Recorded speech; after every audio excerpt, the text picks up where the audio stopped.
There we go. Welcome to the Smith Den. All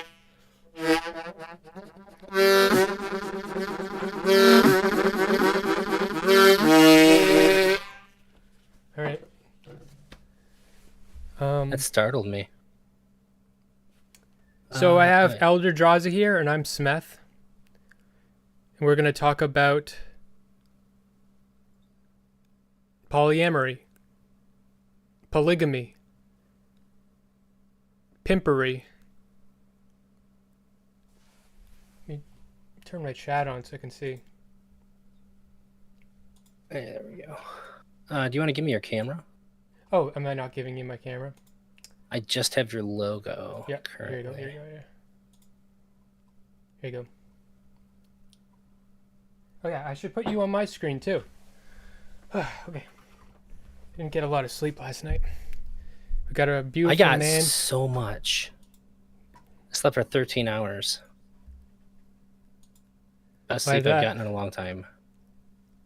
What's that? I slept for a really long time. I just had a ton of stuff to do. I think I was up for like Let's go. 32 hours or something. Well, no wonder. Yeah. And it just got to the point where I was like, well, if I think I slept for like an hour in there. It just got to the point where I was like, if I go to sleep, I'm gonna probably sleep through my alarms here, so I might as well just stay up.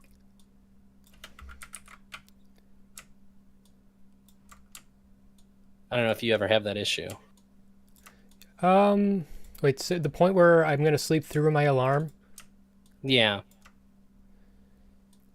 I try to sleep when that happens. Oh, gotcha. I always get like really nervous too, so I don't want to sleep through my alarms and like mess up my responsibilities. Yeah. I'm pretty good at.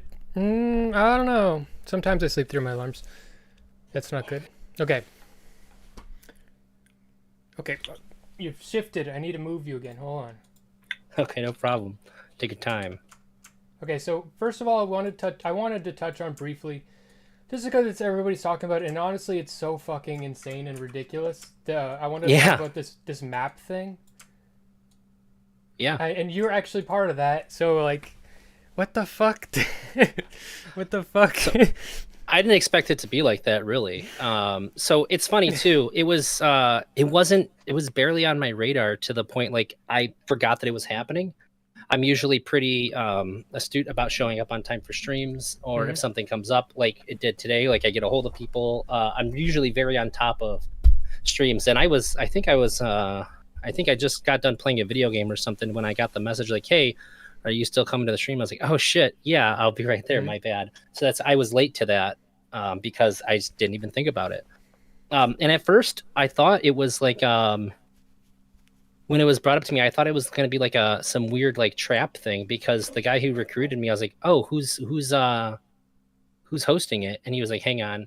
It took like a half hour to like 45 minutes to get an answer to who was hosting, and I was like, "This is weird. If you're asking me to come on a stream, I should know who the host is." I have an opinion based on my very limited amount, but I'll tell you my opinion after you say your piece. I want to hear the story. Yeah. Okay. And so I finally got the information. I was like, okay. And I didn't even know who was going to be on. And like, I sort of forgot about it. I was like, okay, he gave me the name of the person. I don't know who this is. I went to the Discord. They were like, hey, you should try to see if you can get Mr. Grill to come on. And I was like, well, I'm not going to do that. I was like, if you want, I'm streaming with him on Friday. This is like when it happened. I was like, you can ask it in chat if you want. I was like, if that happens, then like I might read it off. But like, I'm not just going to like ask him to come onto your panel for you. That's not what I do. And I don't know if they asked him or not, but like I didn't. Then I was just kind of like, oh, I wonder if I'm just being asked because of that too. But I wanted to be a part of the conversation, because if you have a conversation like this, I think it's really important that you have people that know what's up. And sorry, God damn it, I was muted. So the reason why I ended up agreeing to going on to the map panel was because you need to have people who know what's going on with the subject. I didn't want it to be just a bunch of people who had no idea. Honestly, I don't even see it as that. Maybe I'm wrong, but the way I see it is There's people who are willing to trudge into the filth to have the actual conversation, and the people that aren't. And it's actually a really easy conversation as long as you are careful not to have a 16-year-old on there. I wasn't the organizer. And, Yeah. I've streamed with a lot of people, and it's always been pretty well handled with like who's going to be on and who's not. But you say it's an easy conversation to have, but I've seen some people, I've seen some conversations go really badly on touchy subjects. Like, I don't ever debate anybody on the Jewish question or race realism, because I'm not super well versed on these things. And I think that if you have a poor conversation, you can help the other side of the conversation out a lot. Maybe. I don't want to be a useful idiot. And I didn't know like Wick was going to be there. I didn't know Sprout was going to be there. I didn't know that there was going to be people there who could hold their own. So it just seemed like, well, I feel like these conversations are just the easiest ones to have, because I feel like people get caught, and you might disagree, it's fine. I feel like people get caught up in the rhetoric, but they're unable to acknowledge their differences. Like, and so it just becomes, you can't let, like, if you're talking to like Nick Fuentes or something, you can't let him just keep spewing rhetoric. You got to say, no, this is what you think, and I disagree with that. It doesn't matter what else you say. This is what we're talking about. This is what I just, and as long as you can do that, it's actually really simple conversation. Just people are in debate bro mode, and they just really want to have this fucking like long, like fucking spiel of binder information, that's my opinion. I might be wrong. I might be painfully wrong and find that out one day. But anyway, sometimes it's a really easy conversation to have, and it should be, but I don't think everybody handles the conversations well. And so I thought to myself, like, I can definitely handle this conversation pretty well. I know the stuff. And if anybody is saying really stupid stuff, I'm very confident that I can show why what they're saying is really stupid and or irresponsible to say. And I think that, like, I don't know if anybody else was, but like, I'm also a parent, so it seemed like it was a good idea to have somebody who actually has a kid, who has, who's not just sort of like, for lack of a better way to put it, just sort of like guessing how kids think and behave when you have a kid. I think that you get a lot of perspective at like, when people just say like, well, can kids consent and all that? Like, I think it's pretty intuitive to say no, but like when you have a kid, like, I think your perspective gets a lot broader, and these things are like so apparent to you that if somebody comes up with like good rhetoric to try to like dance around this, I think it's really easy if you have a kid to be like, no, shut the fuck up, you're just wrong, and then explain through your experience why that they are just incorrect about these things. Yeah. My takeaway after listening to a little bit of this drama, because like there's not a lot. The drama is that there was a 16-year-old on the panel that was apparently the involved under the influence of one of the maps, and this was unbeknownst to the people on the panel while it was happening. But correct. Yes, but like there was basically like a victim of grooming, basically, that was advocating for the groomer. And how old was this guy? The groomer? Yeah. I believe they were like 22 or 23. And okay. Listen. I don't even think this person needs a stern talking to. This can't happen. I don't know. A 22-year-old talking to a 16-year-old. I don't know, man.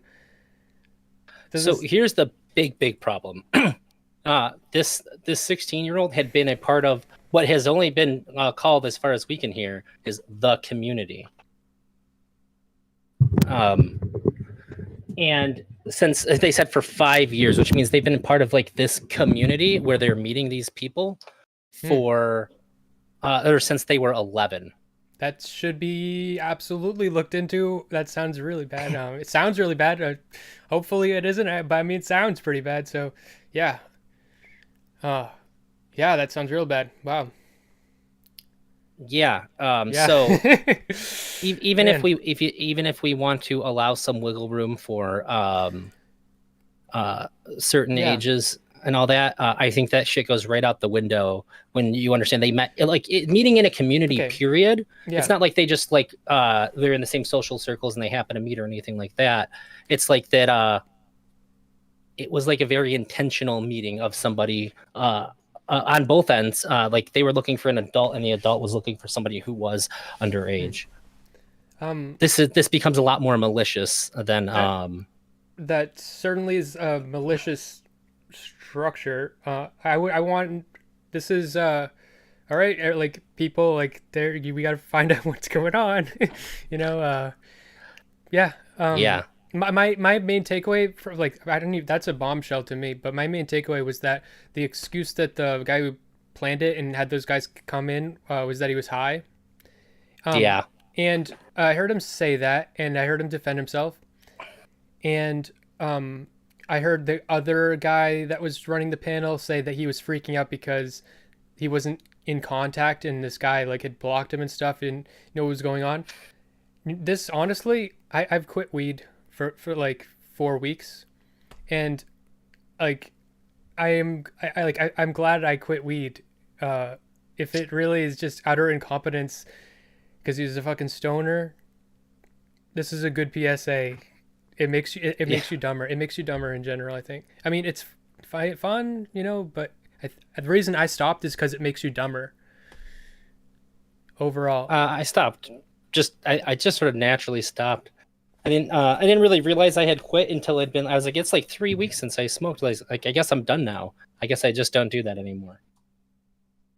Mhm. I think it's been like 3 years now. I want to say. Where's my chat at? Hold on. I'm missing my chat window. Where'd it go? Oh, there it is. Someone said being high doesn't make you that stupid. No, no.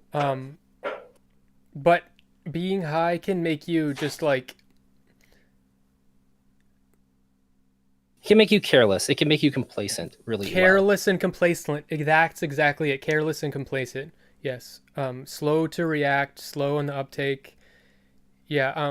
I mean, I also think that any apology that he gave went right out the fucking window when he tried to say, "Oh, well, I was high," but then he went on to say that he smokes all the time. Like if you smoke all the time, uh, then you're not going to be that okay. affected by it. I have more. I have another thing to say about this. And okay, push back because what I'm about to say is like I'm not confident about what I'm saying. I need pushback. Okay. Sure. I want to ask questions that I'm not sure the answer to. Um, it having that poor planning now happened. Now we have a 16-year-old and a 22-year-old that met on something on the panel. Is that grounds to terminate the panel immediately, or do you think at that point it actually would be um, important to actually dive into it like full force, like what's going on like right now, like um, maybe the So 16-year-old needs to be removed and the conversation continues from there. I don't know. that's Maybe it kind needs to of be what happened. private. So basically, what had happened was, well, in much to it stressed me the fuck out that so they were like, well, I can go if anybody has a problem with it. And when it was first found out and they were saying this, I was looking at my phone. My girlfriend was texting me, and like I wasn't talking, so I was like a little checked out. And then like I'm done, and it's just sort of all sinking in. I'm like, yeah, nobody fucking wants you here. Leave, go. Like what? Like, and I was pretty upset that the host didn't do that. The What 16-year-old. yeah, didn't tell the 16-year-old to leave. And like Yeah, yeah, they were yeah, just yeah, more yeah. or less like worried about going, oh, well, I didn't even know. Like, fuck you. Whether you knew or not, I think he did know. It seems pretty likely that he did know. But even if he didn't, it's your job. There's two hosts Hmm. there. It's And your job to get them out of there. Kick them from the call. It should right, not have been me to say you need to leave. the thing that is to be frank, kind of in the shit people are saying about this, kind of grossing me out, disgusting me a little bit, is that I feel like when people are talking about this, they're saying that the 16-year-old should be kicked, and it sounds like it's coming from a place of like self-preservation. But the reason the 16-year-old needs to be kicked is for their own good. Because also part of me, like I just said, thinks that, having the 16-year-old there and the person, like the map person there on the same call, that's interesting as fuck. There's a lot to be delved into that should be done in private, not on the call for the protection of the 16-year-old. Like that is the reason to get them off for their own sake, I think. Yeah, I think that I at least for me, I definitely took it as everybody cared about the 16-year-old being there, like that we didn't want them to be there like actively being like everything that was wrong about it, them being there seemed to me, and I think to the other people there, was centered around the fact that like there's no world in which they should be a part of the like, they shouldn't have been a part of the conversation to begin with, and they shouldn't have been a part of the conversation with the person that's dating them there. That was like it's fucking insane. Yeah, somewhat. Yeah. That's the thing that makes it like particularly fucking nuts. So, yeah. Would it be ethical to interview this 16-year-old and find out more off of a live stream? I think that someone should, right? Like I don't think so. I think at this point, well, they've already been exploited by adults. No, maybe not even for content. I mean, just like interview them to like learn more. Like. I think they need therapy. I think that a professional should be talking to them for sure. Okay, yeah. I think that I think that there could be something valuable to be learned there, but I don't know if it could be done responsibly. No. This is the thing. I think it's just that streamers are all opportunists, and we all have that assumption. So the thought of a streamer going to the 16-year-old and talking to them doesn't seem wholesome. We all feel it. You know what I mean? Yeah, so, it feels bad. Yeah, and but an adult needs to step in there. I think. Yeah, I think that it should happen offline. I think that it immediately is going to complicate things. Like the person interviewing that, if it was done on stream, I think the person interviewing them is going to have like underlining incentive to make it interesting. And that conversation doesn't need to be had with how interesting is this conversation in mind. Yeah. I think that they need to speak with a professional clearly, and the best interest of the kid needs to be taken into account during the entirety of that conversation. Yeah. Like my kid's 14. Like it's not like it's that far from home, Right. I think though that this now that this has happened, the 16-year-old should not be part of the conversation. Now this is a great place to start a conversation.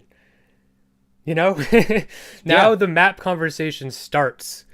That's why I wanted because now it's actually we're in the real gritty, like, so yeah. That's what I think, at least.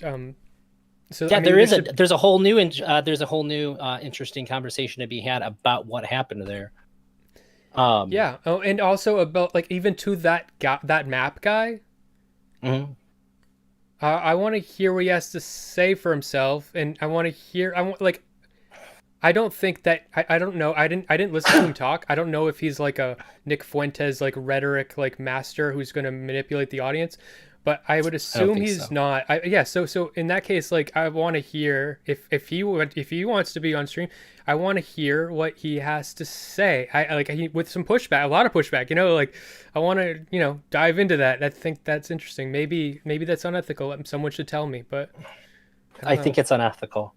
Oh wait, to talk to the groomer guy? Yeah. It could be unethical. If the conversation is handled appropriately, I think it's probably.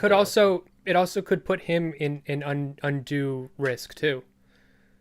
That's true. Yeah. That's actually a really valid point. Yeah, I think it's tough. I think for me, I wouldn't want to talk to either of them at all. I think that it's the risk of doing harm is pretty high.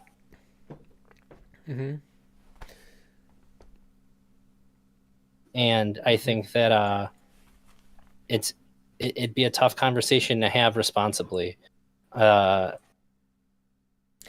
I think that if somebody thinks they can do it, they should really sort of check themselves. And I think they need to have like a really good justification for why they think they can do that appropriately.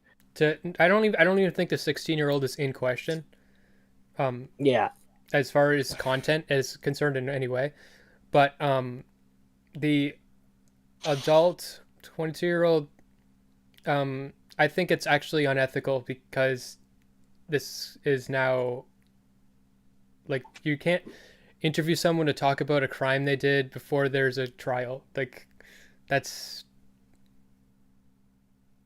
yeah, I don't think that's a good thing to do. Okay, and I think we've pretty much said it all though. There's not much else to say unless you can think of something. I don't think so. And I may even feel differently later. Like this is the first time I really considered somebody talking to that person. But yeah, I think that it would just be best if they were just I don't know. It seems really sketchy to talk to them about anything. Maybe, yeah.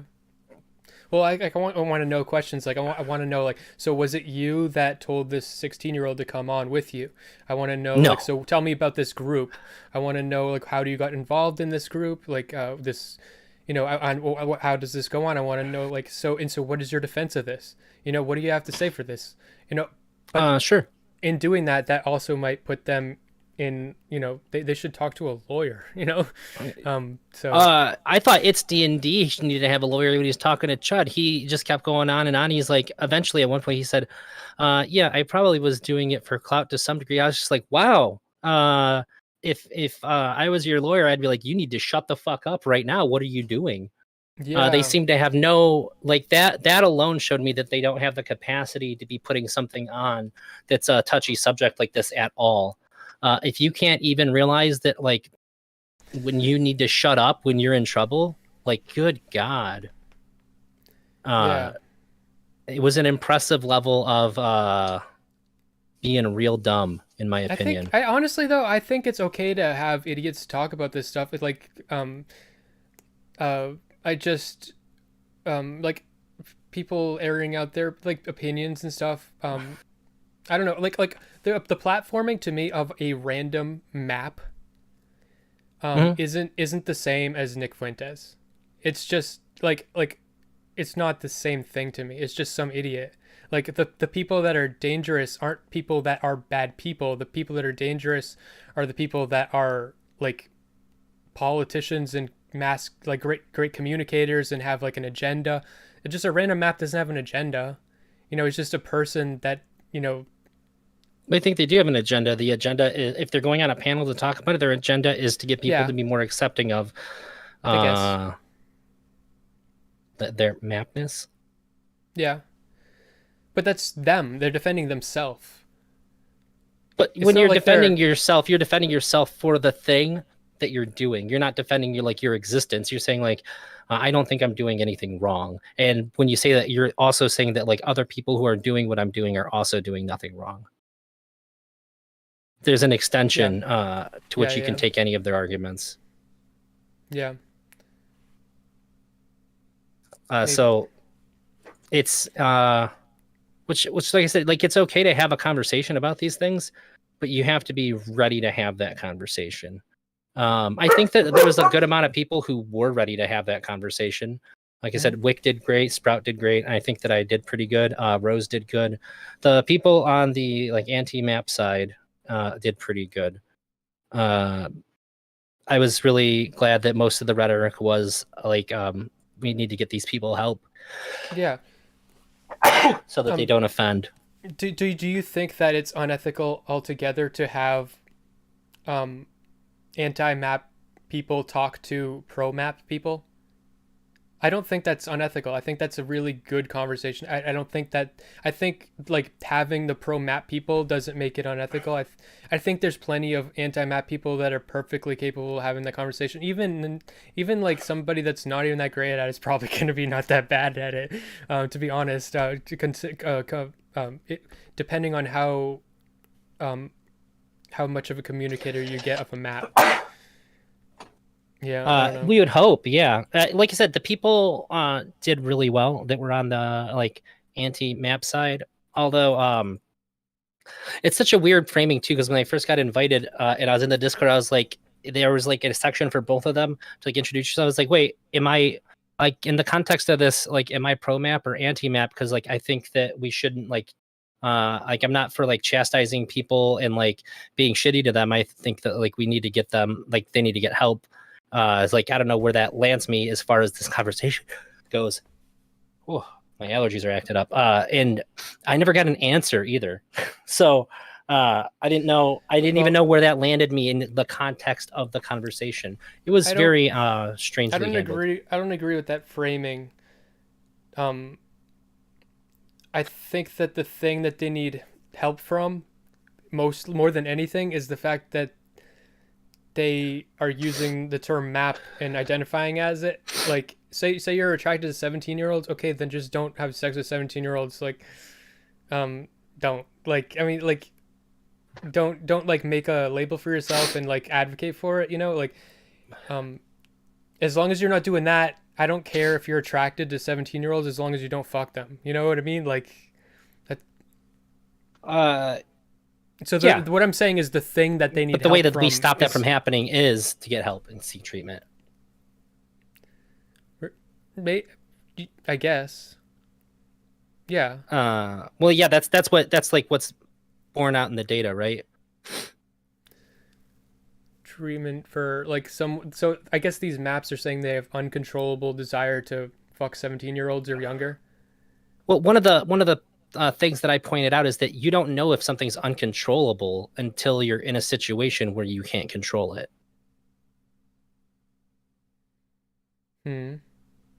So, to me, the solution would be to get help before you reach that point. You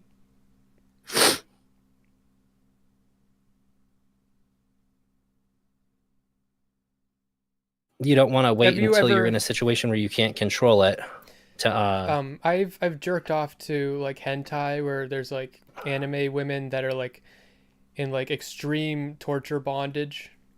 Like you know, horrific, like Lovecraftian things. And I think if I saw that in real life, I wouldn't have any, you know, desire to act on it. You know what I mean? At all. I think yeah, but when it comes to paraphilia, are you suggesting that you have a paraphilia for it though?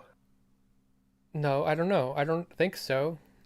Well, yeah, I don't think that that's what that means either. But if you have a paraphilia, this is something that's a little bit different, and I think everything that I know about the subject would say that there's something that's a little bit different going on here than like a typical like I'm gonna watch this video because whatever, like I find it provocative or interesting, and this is just like what I'm gonna do today. These are people that have like a strong, consistent attraction to underage kids, and like so, like think about it like this. Essentially, I see, like, yeah, we've talked. Yeah, you're primarily attracted to women, right? So for these people, what they're being told is that you can never have your baseline sexual desires fulfilled ever, no matter what. Under no circumstances can you do that. Even if a woman's begging you, even if you like meet a woman and you click super well, you're not allowed to do that. That's the kind of situation that they face, and we don't know when that's going to be too much for somebody. I think that the average person would have a really hard time not eventually giving into that because sexual desire is so strong. So I think that if it was if it was the case that it was as bad to sleep with a woman as it is for these people It's pretty to bad. sleep with minors. It's pretty bad to sleep with a woman. Yeah. Well, I've had mostly good experiences. Oh, it's Um, hard. It's it, horrible. Uh, yeah. I think that I would definitely go and seek treatment because like fuck, I wouldn't know how to deal with that. I think it would be extremely hard Yeah. for me not to Well, give it and sleep with a woman I who like very clearly wanted to sleep with me. Like shit, this is we're going tough. down a rabbit hole, but like I just have so many opinions on this type of thing. I think that your sexuality is more fluid than people think, and something akin to like a are you doing it right, by the way? Yeah, I just are you have like some allergies. okay? Okay. I don't want you to like be suffering. As long as Not it's just allergies. okay. Um, I think that there are things about my sexuality that I have molded myself to be. I think I think that it's totally possible. I don't. Nobody's ever made a conversion therapy regimen that works, but I mean, as far as on your own to yourself, I think people do it all the time. And Uh, so if you're attracted, and I think acknowledging that fact, because I think that's just kind of a fact, and acknowledging that would empower people to be able to, like try to work on themselves. Like to say that they can't do that is what's going to keep them back. One thing I've recently said is I used to not find like breasts attractive, so I worked on that because I find that breasts are just such um, a baseline part of human intimacy between a man and a woman because they're just there and they're big and like, but I would like I just like didn't see them as very sexual. It's like it's not a pussy and I don't fuck it. So like what? So I worked on it. It's part of human intimacy. It's part of it's a tactile human intimacy closeness thing, and worked on that, and now I'm more attracted to them. Um, uh, I sure. learned how to I don't be think a that dom. doesn't. I learned how to be a dom because I realized that being a sub as a man is very bad statistically. It makes your happiness. If you can only be happy being a submissive role in like sex as a man, your odds are really low. You're not going to get that very much. So I learned how to be a dom and enjoy it, and now I can do that, and I'm happy with it. Yeah, but you're all these things are working within your already like sexual proclivities. You're not working outside of the. You're not like working outside of like what would be like these are all still things involving you with women is what I'm getting at. I have made myself more gay. I have made myself.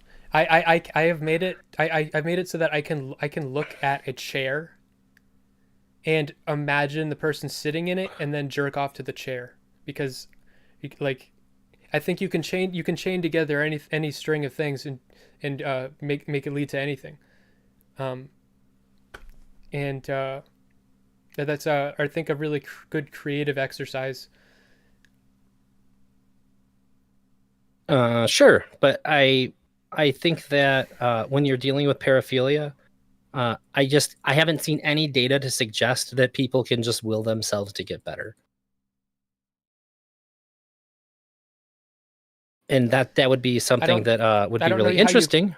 I don't know how you could though, because it's something that's going to be incredibly personal, and it's not the type of thing that you're going to have like study like intimate information of, and it's going to be so personal and individual to every single person. So um, like much like you cannot medicalize psychotherapy, and most a lot of mental health professionals are so dismissive of psychotherapy because you cannot medicalize it, you cannot standardize it because it's going to be unique to every single person, and how you do it with them is going to be different and stuff.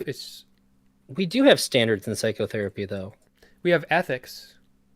Well, we have ethical standards. We have well, not only that too. Like, there's a reason why you have to get an education in this too. Wait. What I'm saying is, so the medicalization will go down the route of like diagnosis or like and like medication or Yeah. CBT or something. Um, And so these things are, this is the problem. We're going to say your traits equal this issue. This fits this Yeah. diagnosis. This is the solution. This is the solution. This is the solution.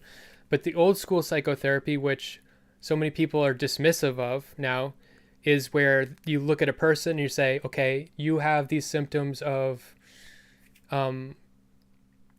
aggression. You have explosive intermittent explosiveness disorder, which is something I think most streamers have, most male streamers. They it's when you intermittently get a fucking, and that's what's entertaining. Most streamers fucking have it for sure.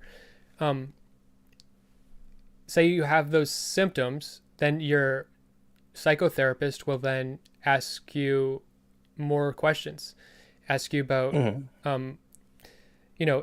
one thing leads to another. It, always goes back to your parents or some trauma and stuff, and you work on it from there, and you confront those issues, and there's no one way that's going to play out for any person. And maybe some person, and maybe certain people, they just can't get through it. But it doesn't mean it doesn't work, but there's just no standard way that can be applied in any medical sterile situation where you can tell a doctor, do this, do this. You might even need the right therapist to even help somebody.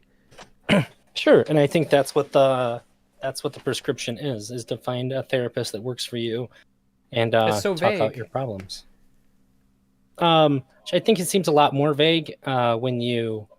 I think it comes off as a lot less vague when you've had the training. You kind of have you kind of know what paths to take, what routes to go down with people based on things they say. Have you been in therapy before? Mm-hmm. Yeah. Yep. Okay. Yeah, me too. Different types of therapists, and I talk to them about my ideas. It's a thing I talk to my therapists about a lot is my ideas of psychology. I talk to them about psychology. I get an education out of it, and I get a lot of reinforcement for a lot of things I think about psychotherapy. Yeah, I talk to my therapist about psychology a lot too. Yeah. My current therapist, she I think she gets anxious because I get so into the weeds with her, and she's like, oh fucking, here's this guy again, and I gotta fucking get my fucking textbook ready. Anyway, yeah, I believe I understand. I believe that you can train yourself sexually. I guess even if you could, I don't know if everybody can. Maybe not. But in saying that we can, maybe we can learn what type of skill set you need to be able to do it in the first place, and then actually go from there. Because teaching people the skills to help them do it might be good. It's just my issue, and I think this is the trend I believe is happening, is we just so focused on medicalizing, making everything standard, making everything so you can step-by-step textbook diagnosis, medication, treatment, and that's just not how psychotherapy works. But we just described that that's literally how it works. I guess, but every therapist is different though. I don't think it's that medical. I don't think it's that sterile. I think it's very fluid, wishy-washy, vague. It's just intimacy and self-discovery. Yeah, I think intimacy is a pretty big part of it. Exploration, self-discovery, intimacy, trust. It's yeah. Yeah, I think that there's very often a prescription that if your current therapist isn't working for you, then you should see another therapist. All right. That's my opinion. Anyway, we disagree, I think. Okay. Yeah, I think I agree pretty strongly with Dr. James Cantor. James Cantor. In what way? Well, he's the expert. I'm going to take his word for it. He said that treatment is the only thing that seems to reduce the number of offenses, although it does not reduce the attraction. But what's the treatment? Therapy. Psychotherapy. Yeah, sure. I'm not going to disagree with that. Oh, okay. No, Well no, then, no, we're good. but like, I just think that we should tell. I think that in telling people they can't train themselves sexually, we're really Mhm. missing an opportunity because I think it's actually not even that hard. Like if people just have some self exploration, you jerk off every single day. You've got the textbook open every single fucking day in your hand, and so like every you're exploring that every single day, and you're like exploring the recesses of your sexual mind, and just telling people that they can do this. Opens a lot of doors for self exploration, you know, and self improvement and betterment. You know, like if you're a pedophile, try working on it. You know, you why not? You know, why not? Really? I do think that people should try to better themselves. Sure, I just think that bettering yourself might be a If little you're a harder for pedophile, some people to reach. if you're a pedophile, think about what it is And about a kid that gets you going, and think about what those features are, and why those are different from an adult. I'm Find pretty the sure they thing. already know this. Find the thing. Okay, yeah. So find that thing, analyze why, deconstruct it, and then see if you can push and pull there. See what you have leverage over. See how far you can go. See, and think about what people say about that's wrong with being a pedophile. Why should this be unattractive? What are they calculating into their analysis of this person that you're not calculating? You know, like what like you know, just deconstruct your own mind and try to like I think that I do that with It sounds every a lot single. like conversion therapy. I guess Yeah, it doesn't work. I don't believe that Well, because you'd I've have done to it to take. myself. Sure, but this is something that you were doing willingly on your own. That's what I'm saying. And I think That's what I'm saying. I'm not saying like I don't think a camp would work. I don't think you could have a standard medicalized like way to do it. I just think that encouraging people to try it on themselves. uh, if they want to try that, I think that I would only encourage them to try that while also seeking Sure, yeah. therapy. Yeah. Okay. Yeah. All right then. I'm not saying it's a like golden goose solution. Okay. I'm just saying to put that out of the equation, I think really throws away something that could really help a lot of people with paraphilias. Um. Okay. Yeah. If they're going to therapy and they want to try anything else to help them too that isn't involving any children, I'm all for them trying ways to get better, as long as therapy is a part of it. Hmm. Uh, and they should probably talk to their therapist about the ways that they're trying to improve as well. But other than that, yeah, that would just be my sticking point, is that we always must include Yeah. therapy in this. Yeah. My sticking point is that I'm so much more gay than I was 2 years ago. Okay, we wanted to talk about Polyamory. polyamory. Yes, you're Yeah. a polyamorist. Yeah, I've said a few times on different streams, I'm polyamorous as fuck. Hmm. I've had a lot of experiences indulging, dipping my toes into polyamory, and Mhm. I believe that it doesn't. I mean, I'm I'm expecting you to tell me that it works for you, and I don't think that you're going to be lying. I think that's probably true, but I Sure. think that it is. Um,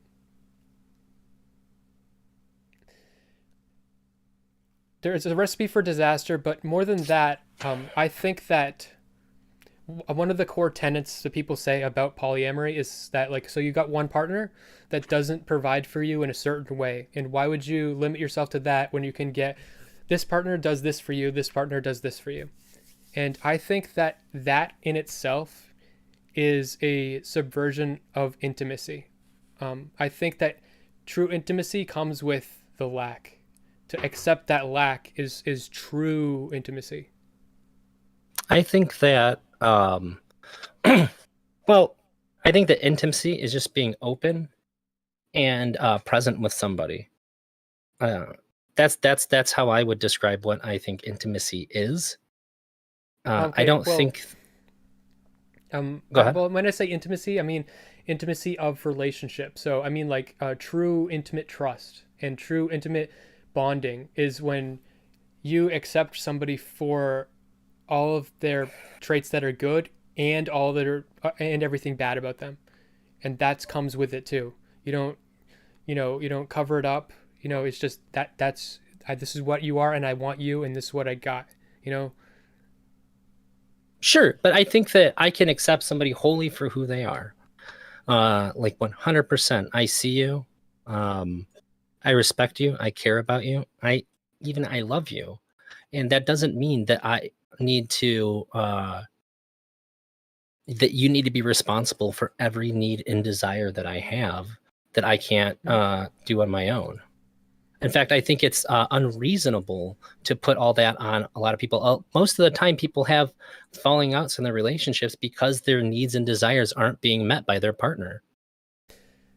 Right. And I guess I don't know where the rule is that says that one person should be responsible for that.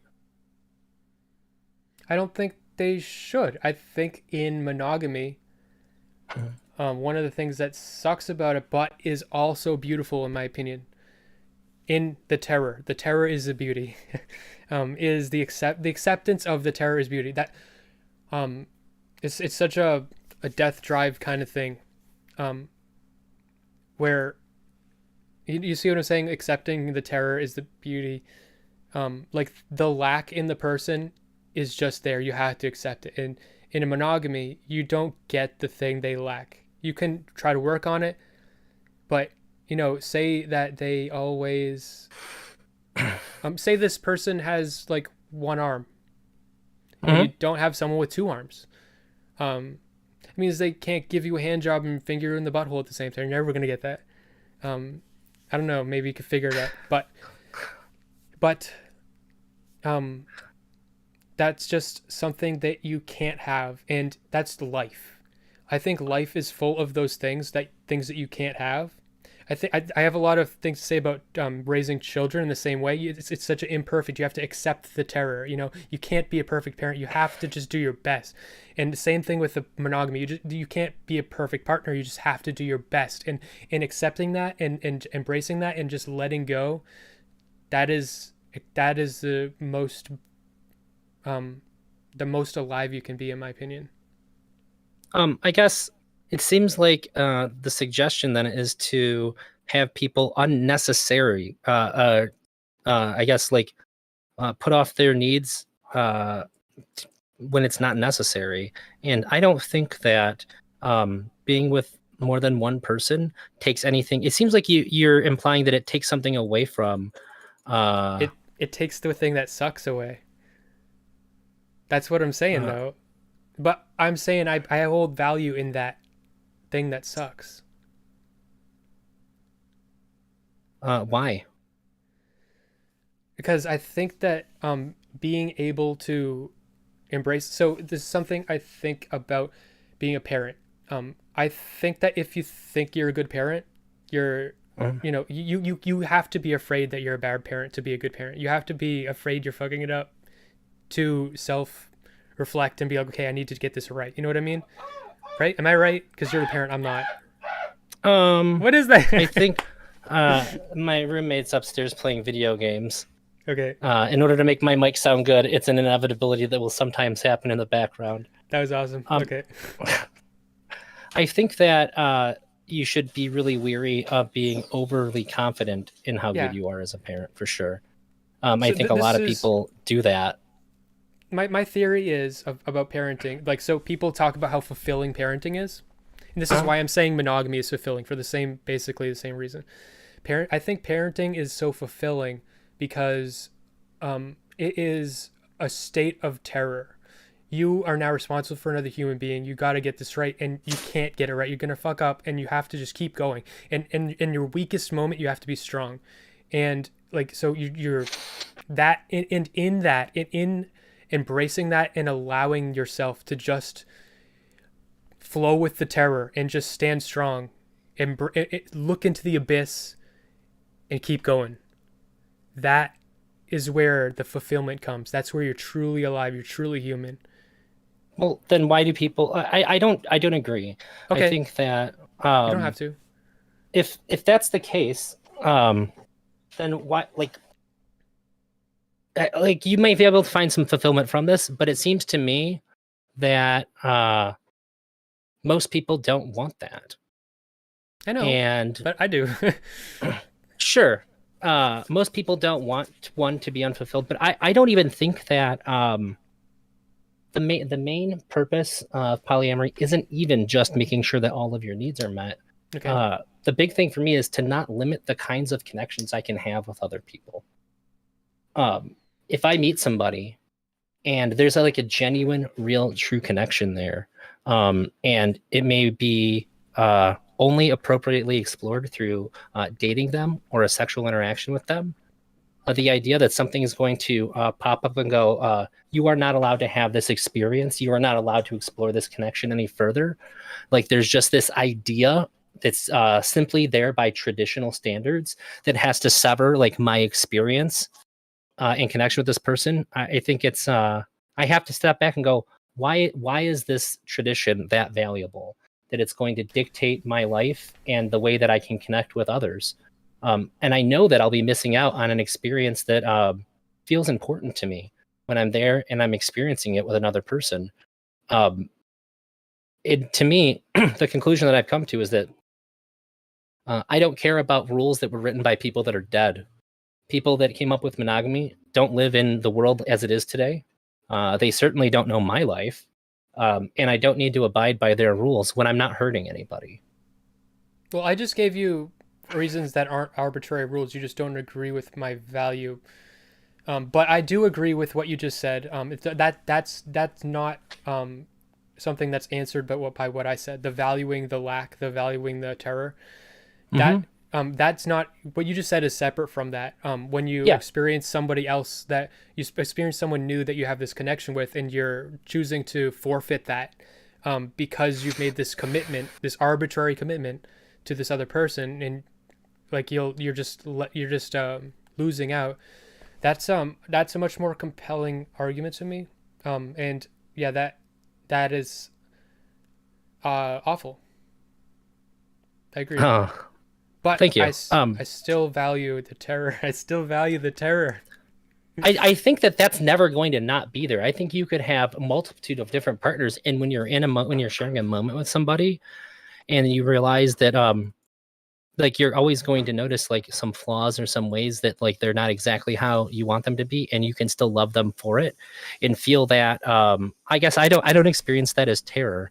Like when I'm like I love my wife like fully, and I love her for her faults and her flaws. I don't see these things as bad. I see them as things that make her up. And to me, all these things come together, all the good things and all the bad things come together to create something of beauty, and that's who my wife is. This like, and I don't ever see any of those things as a reason for like I want another partner. There's just the way that I guess the way that I think about and view relationships and the way that I interact with people, it just seems like if I were to only have one partner, there would just be something missing. There's something lost here. The part of it is just like simply opportunity, but part of it is like that cutting off of connection, which I think is I think that a lot of people don't put any stock in because it's just not there. Like they remove it as an option ahead of time until they decide that like they need to have the connection that's in front of them, and then they end up hurting people because of it. It seems like to me that most people aren't actually monogamous.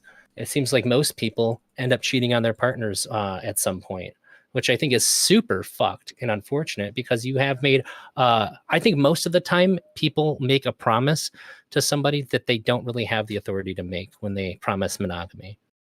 I think they're saying that I promise that I will always be able to resist the call to have a connection with another person when you don't really know if you can do that because you're not in it. When you don't have that moment and you're not there, it's really easy to say, but you don't know how you'll feel. Mm-hmm. And oftentimes that feeling is so compelling that people will destroy their lives for it, which speaks a lot to me about the human condition and how people truly feel about monogamy. Does that make sense? Yes. I think that a lot of your qualms with the arbitrary rules that are being forced on you, that you have to, forego certain human experiences just to uphold. Mm-hmm. I think that a lot of those are tackled with a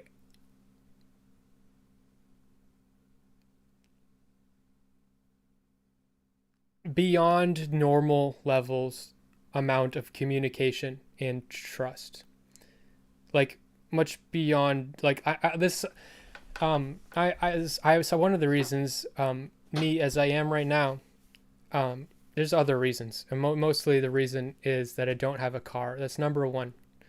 But the other reason is, the reason I'm single right now is because I have really high expectations for what a relationship is going to look like for me. Mm-hmm. Not of the person, but of what they're. I'm willing to do a lot for them and give a lot of myself for them, and I expect the same. And that's not something most people are ready for. But I think if you have that level of communication, like you're like I'm saying, you're not perfect for each other. There's flaws. Everybody has flaws, but you both know, you both know when you don't like it. You both know the flaws you see in each other. Not like everything, but I mean, like, Yeah, I know what you're saying. yes. So in that way, when you meet someone who doesn't, who's like you're connecting with, I feel like if you have that level of communication, then it becomes, well, like this, I guess, then you're put in a situation where you have to do one of two things.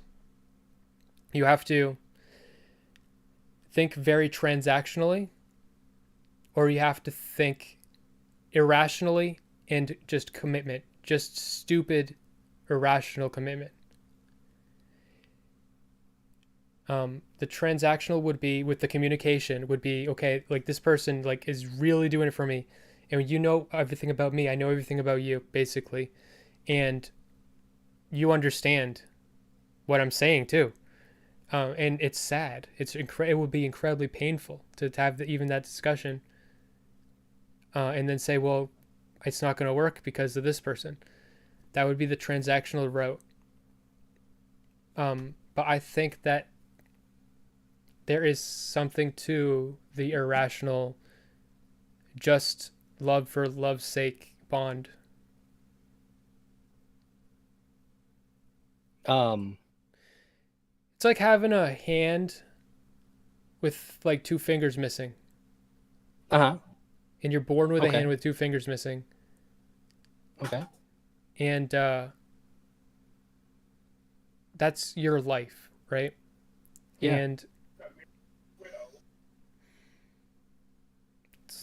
you could,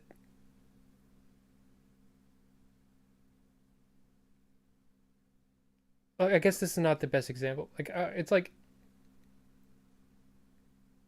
I think is what you're saying, that there's it's like something having, beautiful to accepting things the way that they are. yes, and just, I agree. There absolutely is. But I think that there's also something beautiful and inspiring about thinking about the way things can be as well. And I think that's part of the human condition. It's like manifest destiny, right? We take a look at something great and we go, we can do this better. There's a better way to do this, which is how we're able to get out of like that's how we're able to like get out of the jungle and go from like using simple like wooden tools and to developing into like having buildings and airplanes and cell phones and the internet. We always have this drive to like figure out what we want and how to make it even better. But I don't think that so the idea, and a lot of people give me this idea too, is that there's something that's lost in each relationship if you have another one.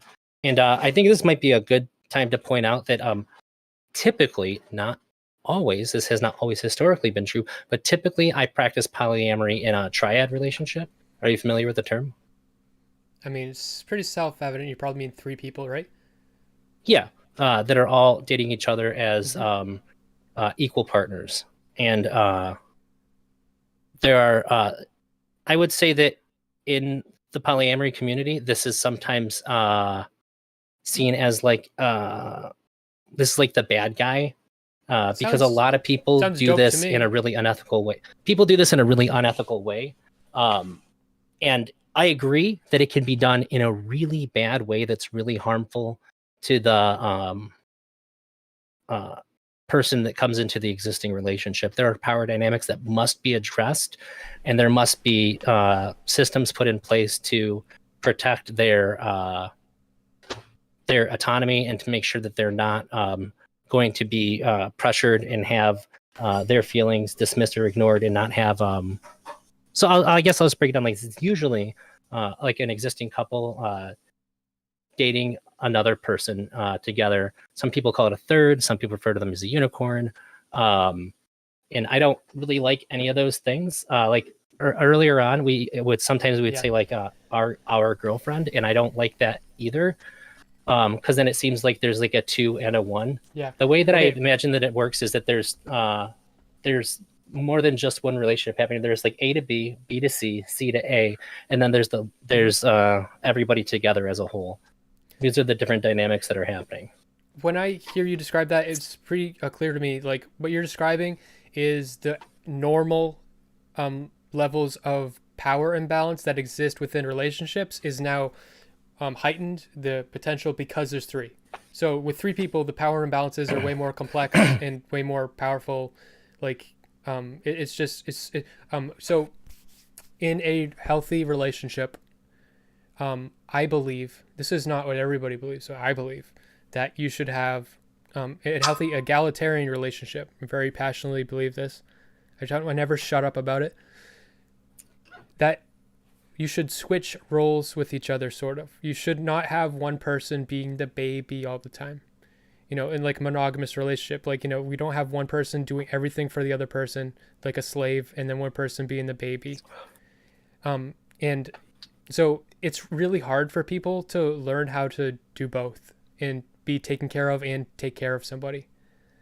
And those skills are hard. And I think to have that 3-way, so that means you're going to have one person being the baby and then 2 people taking care of them. And then, that changes. And that's just way more to navigate, right? Actually, I think that I think that when you're saying being the baby is that somebody needs to have their feelings taken care of. Yeah, maybe not even feelings. It could be something other than feelings, but feelings is the best example. I think like it could be like help doing a thing and the other 2 are helping, but like generally just being taken care of. And too that sometimes it's emotionally hard to take care of somebody else's feelings. Yeah. Mm-hmm.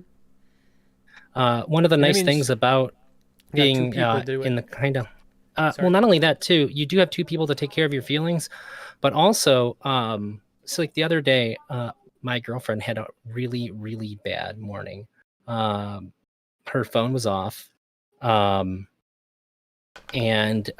she got into a fight with her dad, and she had pointed some of those negative feelings at me when I hadn't done anything.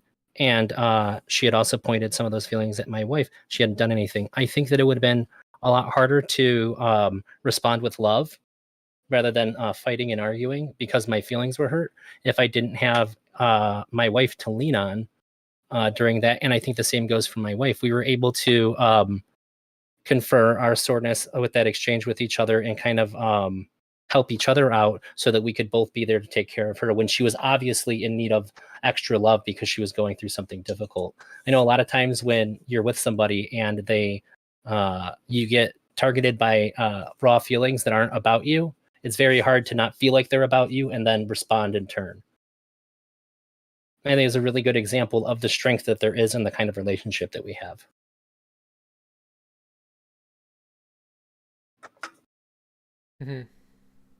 Because I've definitely been in situations where I'm with somebody and they're angry about something that I didn't do, and they pick a fight with me, and I didn't do anything. So like, I'm like, well, fuck, I didn't even fucking do anything. I'm ready to fight now. Like, what are you being shitty to me for? I didn't do a damn thing. This that very raw emotional response to it. But knowing that since my feelings are hurt right now, that I still have somebody who can help me out. I still have somebody that I can lean on. That's huge for me. Because I know that if I'm just with one person and they hurt my feelings, and they're the person that I go to when my feelings are hurt, I have nobody then. I can't go like, hey, I understand you're mad and you're hurting my feelings, but like, can you take care of me right now? I need you to take care of me while you're pissed off. That's interesting. So it's not that what I described was having two people are always the caretakers and one person's being taken care of, but what you're saying is it's a flow. Yeah. A circular flow. Yeah, I always say like this, like, we're all a team. We're a team and we're all looking out for each other all the time. That sounds, I mean, that I hadn't imagined that. I haven't done that.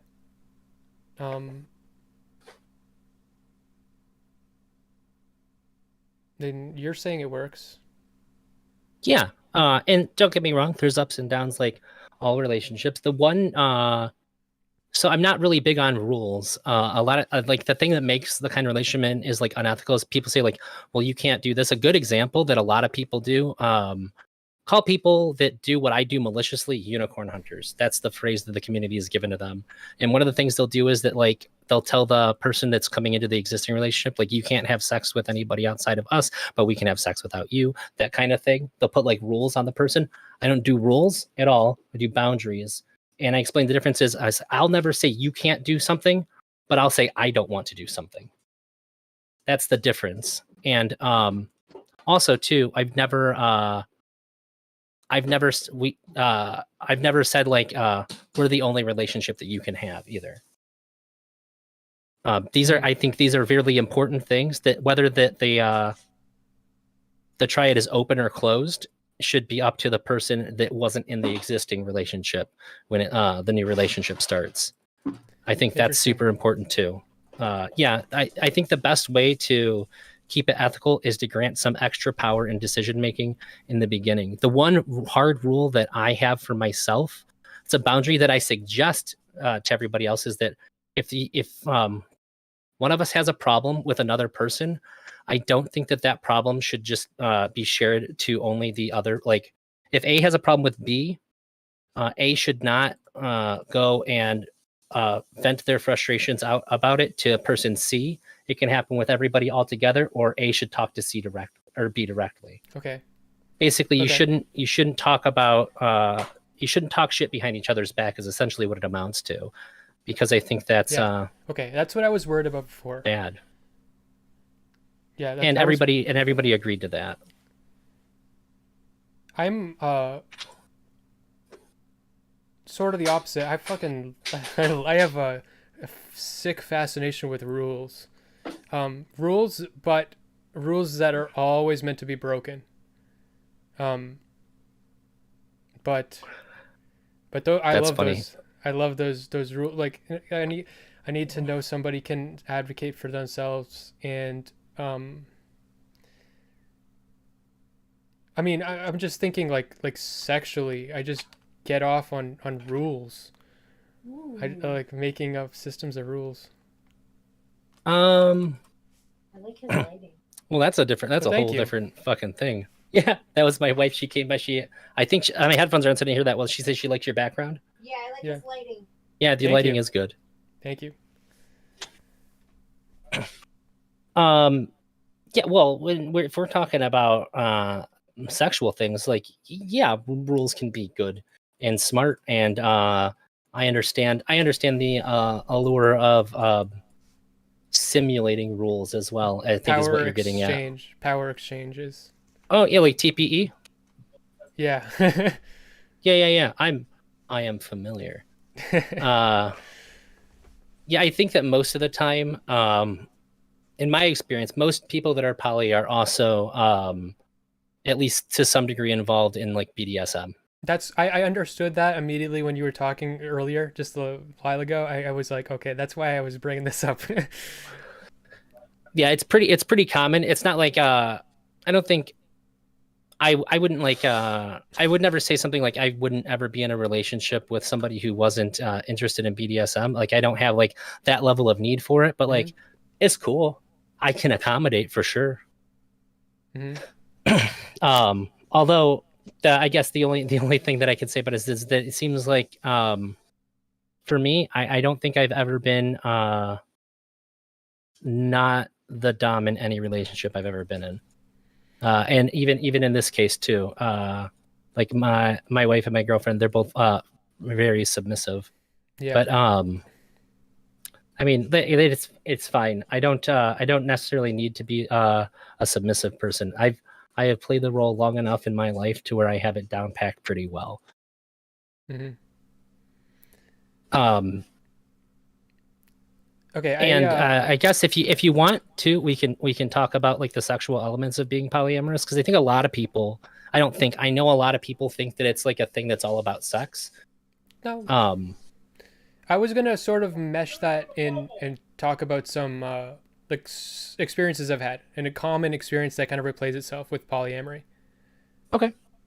So the thing is that I got a hint of what you were saying. I think it often will start in a sexual way, which most relationships do start in sexual way, right? Usually, I mean, probably there's cases where it wouldn't, but they will start in a sexual way. Yeah, when you're inviting someone in, sort of, like, at some point, this sexual wall is breached, and at that I was gonna say there's point, always a sexual element, but it usually starts with a date. Okay, well, yeah, but the date is for the sex, and the sex is, because the sex. Okay, well, I just see the sex as the pinnacle of intimacy, and once you've reached the sex, is now you've been the most intimate, like that. You've tested the waters at that point. Like you've dipped your toes into the intimacy with this person. I feel like that's where it all leads up to. I'm really quick to have Interesting. sex. I think I'm about as quick as I don't have a timer set, but no, I don't have a timer. Sometimes I hold out intentionally. But I never try to make a move on the first date unless it's like super obvious, like being thrown at me, or like there's an explicit conversation ahead of time that this is what's going to happen. I usually try not to, because I think it's important to show that, like, I don't ever want to, if I'm willing to go on a date with somebody, then I'm interested in more than just sex with them, and I think it's important to like make that apparent. I don't have that. But I do what you do anyway sometimes. So a lot of times, something I've often done is like, I'll describe what my process is, but something I do a lot is I'll tell somebody that, okay, like, we could easily end up fucking tonight. Let's wait till next time. That also takes the pressure off, and it's kind of like it also makes it more suspenseful. I kind of like that. But for me, when I'm going on a date and meeting somebody, it's not that I'm just thinking about sex the whole time. That's not it. It's I'm thinking about them, and I'm testing the waters of being intimate with them. I'm trying to be close with them. It's a date. You're bonding with someone. You're sharing experiences, and you get more and more intimate. And the more and more intimate, the more successful it is, because that's what you want. And I just see like that just leads to sex for me without like it always comes to a boil, and that boil is fucking. And interesting. Yeah. It's funny. Wait, I can give an example. Oh, sorry, I'll let you say that. Sorry. Okay. I actually called into Not So Erudite's show she was doing about dating, because I had there was a woman that wanted to meet me. Like, we matched on a dating site, and she was like, hey, let's or she got my number, and she was like, let's meet at like this local bar. And I was like, that seems really fast for me, and I was like a little put off by it. And then she just like started like calling my phone. I was like, whoa, can't we text for like a minute? I'd like to like I want to see if I even like you to any degree before I talk on the phone with you. Just because I have a little bit of phone anxiety, I'd say. Just in general, if I don't know a person, I'd rather just sort of feel them out first. And they were like, no, I don't want to text. Like, we can just meet. And I was just like, I don't want to do that. And it was kind of freaking me out. And I said was like, when I called in, I was like, do you think I'm crazy for doing this? And they were like, yeah, that's kind of crazy to like not be wanting to like go meet. I was like, it was pretty clear this person just wanted to hook up. And I want to know who I'm hooking up with. So like, I think that there's, I'm usually looking for something that's not just sex. I very much want like a real connection. I can reframe everything you just said because I'm the other person. I'm the person. Yeah. I'm the nightmare. I'm the one that, okay, but it's not just sex though. Okay. I just want to meet up because I believe, and it's okay if you're not like me in this way. Like, I'm not going to argue with you. Like, everybody's different. I believe that the person that you are in text is your best representative, and it's just, yeah. I don't like that at all. I don't like it. Even on the phone is a little bit better, but I want to be face to face, and I want you to have to look at me when you're talking to me, and I want to have to look at you when I'm talking to you face to face, breathing next to each other. And so I feel like that's the best way to actually get to notice someone. And I think it's because my process is just so fixated on intimacy in itself, and it does lead to sex, but it's not because I'm trying to get fucked. I don't actually enjoy sex that much. I do. I just enjoy the intimacy. I enjoy the intimacy. I don't enjoy the fucking. Fucking is something I don't really like. But I enjoy getting like so often actually. Like, if I was in a court of law, you could say it's not sex most of the time because like, I mean, it just ends up like getting like, it just start getting close. So we started like watching a movie and we're like touching or something like that. Like, I remember one day, I mentioned it in a video I made. We ended up going to a park and it was snowing out. So the whole park was like covered in snow, but it was like a pretty place, and I had a bunch of blankets in my trunk. So we've been bonding, we'd like been holding hands in the car, been close. So I was like, if we could just wrap ourselves into a burrito under the blankets and like look over the overlook, and we just cuddled in there for a while. And then then it keeps ramping up in intimacy, one thing to another. Eventually you're naked, but it doesn't always like lead to like fucking, like, but like, you're like massaging each other, you're like exploring each other, tasting each other, sniffing each other, and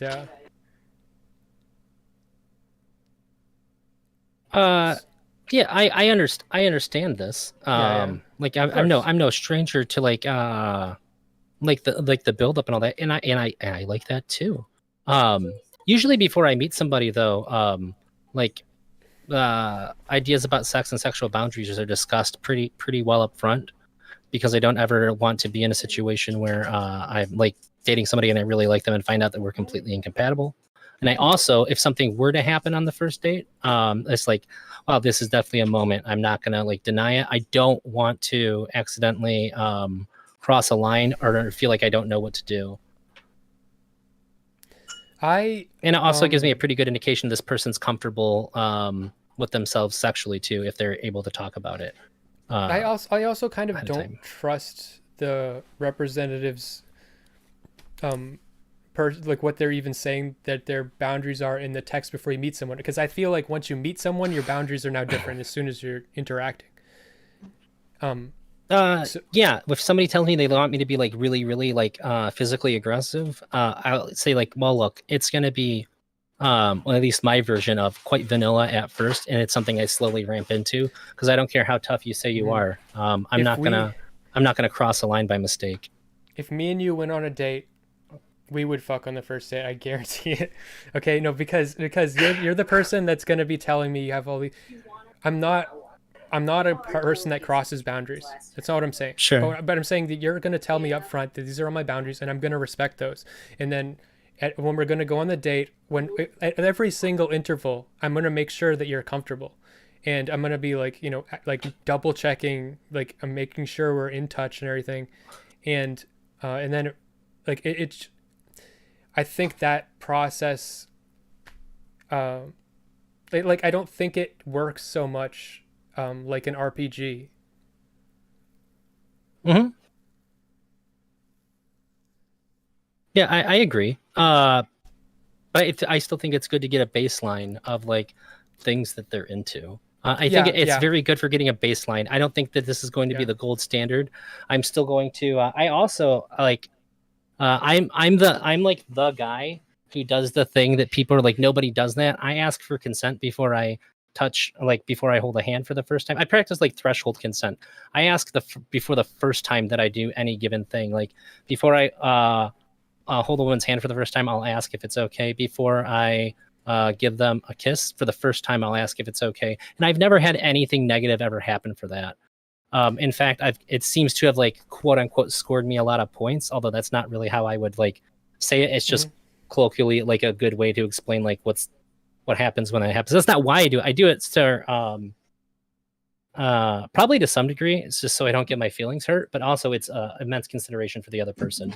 But I'm not going to deny the fact that it does protect me from like getting my feelings hurt and like misreading the situation and having me like, oh God, like what was I thinking for like the next like 5 years of my life, replaying it before I go to bed. This is more my experience. With something like it depends how risky it is. So like often, I don't know. Like if we are like in a burrito blanket, yeah. Then the kiss isn't gonna be the kind of kiss where it's like, can I kiss you? It might just be like we're really close, and it's like I go for like a kiss on the cheek, and then I just look at them and it's like, that was not okay. Okay, I'm not gonna do that anymore. I'm sorry. But usually that's pretty rare. I'm pretty good at knowing.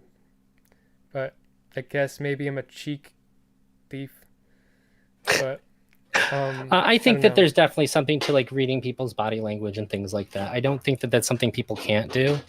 Like I'm not like an insane person when it comes to like consent. I understand that most of the time consent is nonverbal. It just works out really a lot better for me. That way I don't have to worry about it. Right. Well, I'm saying that that's not what I was trying to say about reading body language. What I was trying to say is that you can tell me I'm wrong. And you know what? You're an older man than me. You've had more experience. You know what? If you tell me I'm wrong, I will take it. I will internalize it. I won't necessarily completely change myself. But so I think there's something like to holding hands. I'm comfortable like just like going for the hand and then looking at them and being like, is this okay? And then if they say no, then I respect that and I show them that I'm respecting that. But I feel like it's okay to test the waters with actually reaching for the hand. I think it's okay. I think it's okay to do that. It's just not it's outside of my personal comfort zone. And I am very aware. I have heard women make the statement that if a guy asks, I won't want anything to do with them. Because it shows like a lack of confidence. And sounds like you've got mileage in the other way too, though. Right? It's not just Yeah. I've had nothing but positive experience, but I've heard women say that, like, if a guy asks, like, then I don't want anything to do with it. It just seems like the kind of women that I choose to date do really like that. I usually don't ask out women that are like super aggressive. Not that I think that you'd have to be super aggressive, but I think that you're probably going to be more likely to get turned down by a woman who is a pretty aggressive person if you ask if you can like hold their hand. I am also kind of like a cheesy romantic kind of person too, so I think it plays into that a bit. There's another experience that happens a lot though. And so like you reach to the hand and you look at them and you make sure it's okay, and then they get weird and they don't say it's not okay, and then you don't know, And when that happens, I fucking stop. I'm like, okay, I don't want to do shit with you. So that's yeah, my way thing. definitely avoids that. Yeah, that's another thing to keep in mind if you're talking. How did we even get here? It's the nature. It's the nature of the beast, man. Yeah.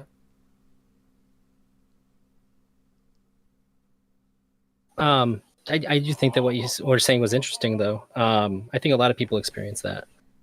But if you wanna turn tides here and get a little bit more into polyamory, I don't know. Have I moved you at all on? You said you. I remember when we first talked about it. You said you think it's bad. Okay, it seems like you've gotten a little bit more insight. Okay. I forgot. I was gonna tell you this reoccurring thing. Okay, so when I was more of a femboy, I would always end up with these poly relationships. It was often, I've said this before. It was often women that like usually considered themselves lesbian, except they saw me and they liked me. And I think that they just were straight, but they like hated men. That's my synopsis of the situation of this type. And that shows in the fact that when I'm introduced to the relationship, suddenly their prior relationship with another woman isn't so fulfilling. And then it just crumbles and there's like, and I'm not even necessarily directly involved. It just collapses. And then I'm out of there. Because once that collapses, it's like, well, like, I don't know how I feel about being with you now because like I just fucked up my like relationship I was in with for 2.5 years, for 3 years, you know, and just because like being with you like woke something up in me, and that genuinely me waking something up in somebody has happened a lot, and then ruin their relationship and then leaving because it couldn't work out, and it would be weird for me too. Like, so that has happened to me like 4 or 5 times. So what you're saying is that you dated a polyamorous woman who found an interest in you, despite the fact that they had historically only preferred women, and then they no longer wanted to be with the woman they were with. Actually, I'm conflating 2 things.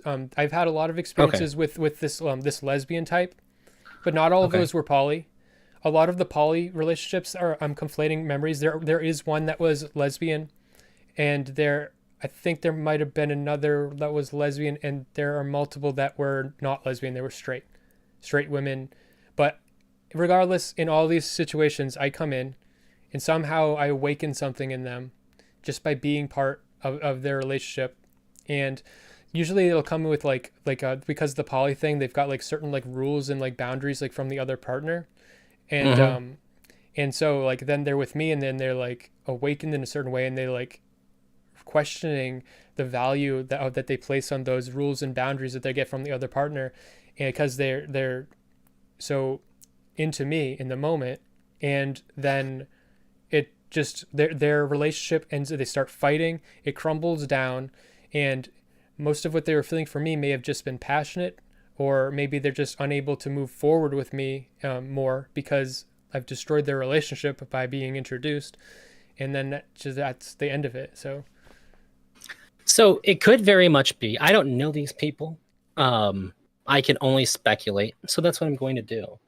It could very much be the case that they realized that they don't like having these kinds of rules put on them. And you are very much a symbol for like these rules being broken. As a polyamorous person, I think that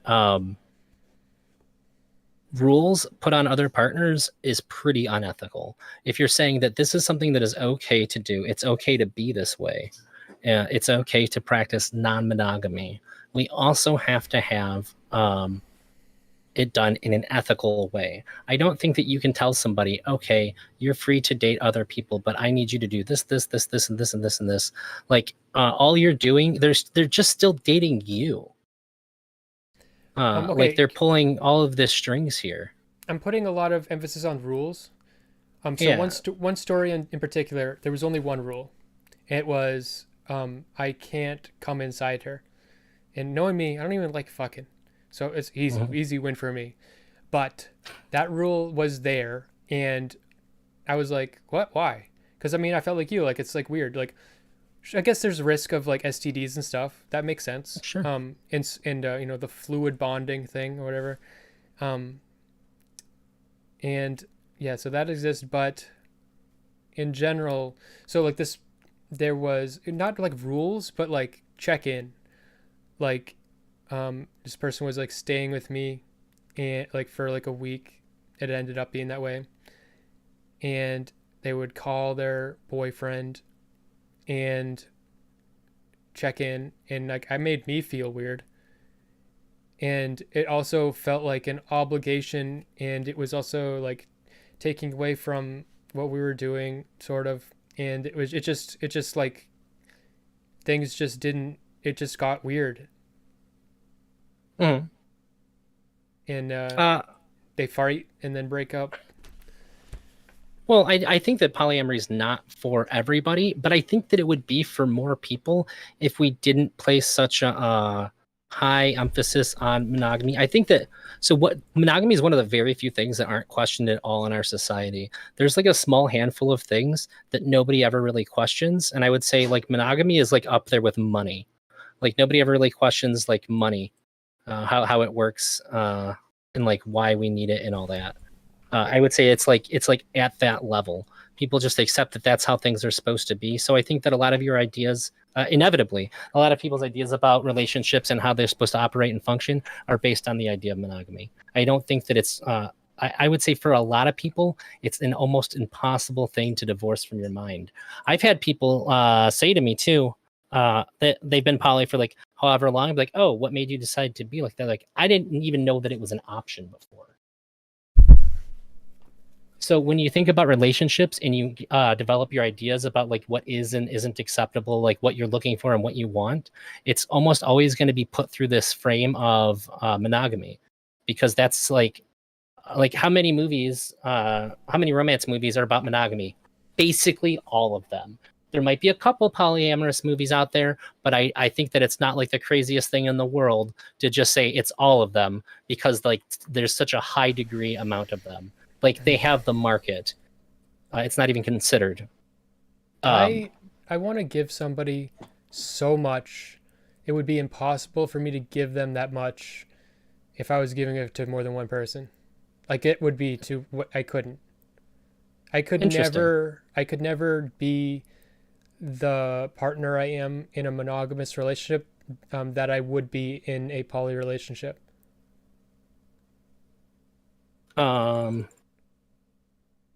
That may very well be true. I've always thought of it like there's not like a love tank inside of my heart that decides like you only have so much love that you can give. I think that it's a it's like a non-ending resource. And when and I also don't think that I've never loved two people the same way. I've never loved I have a dog that I've raised since a puppy, and people used to joke that I loved my dog more than I loved my kid and my wife. And it's not true, but I love them differently. I've been in love with a good handful of women throughout my life. I've been married twice, and I don't think I've loved any of them the same way either. But when I love somebody, or in the case of like my animals, something, the most that I can love, like I'm at maximum love. That's just what it is. That means that like I would do anything for this person. Right. I want them to be happy, prioritized over my own happiness. And I don't think that me doing that for one person means that I can't do it for another person. Now, that's not it what may I'm very saying, well though. be the case that that other people couldn't do that. Wait, that's not what I'm saying exactly. Okay. I love a lot of people, and it only grows. I only love more people. It just keeps growing. But I can't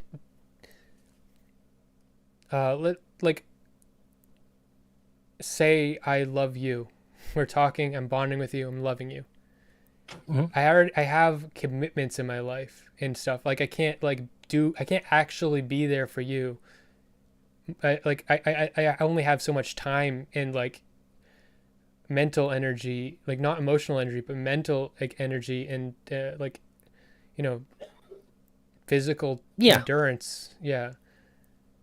There's actually like a joke in the poly community that polyamorous people are just regular people with a scheduling fetish. Which is why I laughed when you said I only have so much time. Yeah. Yeah, that's like the meme of the poly community. Okay, I have a perfect scenario to explore then. How do you feel about when this is the meme in the fucking movies? We all know it to be true. It's something that happens when a parent have a kid, the kid's like 5, and then they get another kid. And that kid hate the new kid because that new kid takes up the attention and the time from them, and they're jealous, and their parents are not paying as much attention to them. You know, they're not getting as much parent attention. So isn't that similarly the case with polyamory? So there's this is actually a really good point. There's a couple things that happen here. One is that like let's say my wife got a partner that like just she was with, I know that in the beginning I would give her extra time. I would feel less demanding of her time because I know that's something that she needs to explore like a little bit more fully. Like we have done our exploring with one another, and I want to give her extra time to sort of like develop and like feel out her relationship. So I would say that like I would give a little bit more extra priority there, but also too like in any situation that you're going to be in, there's going to be some kind of opportunity cost. Like if you do something, you're not going to be able to do something else at the exact same time. So yeah, I think that in monogamous and polyamorous relationships, jealousy does come up. It's a thing that happens, but I'm a very firm believer that while jealousy is a natural emotion, it is as a whole on society, we have placed so much value on this emotion to like an extraordinarily unhealthy degree. Like when somebody's jealous, like if somebody gets jealous, like in media, we'll see somebody like throwing bricks through people's windows.